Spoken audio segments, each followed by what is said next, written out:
Mina olen Katrin, olen Foodtoxi asutaja.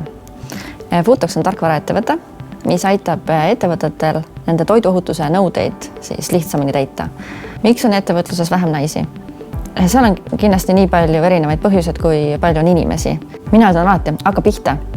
Et väga tihti näen, et inimesed mõtlevad ja tihtipeale on selline vastus, et oi, ma ei tea ikka, miks nüüd mina? Ei, see tegelikult ikka ei ole nii lihtne, kui arvata. On küll, üks asi viib alati teiseni. Et see on väga harva, kui sa jõuad täpselt sinna välja, kus sa plaanid jõuda. Aga kui sa jõuad kas või poole peale, siis sa kohtad tee peal niivõrd toredaid inimesi, kellega koos tuleb palju-palju parem mõte.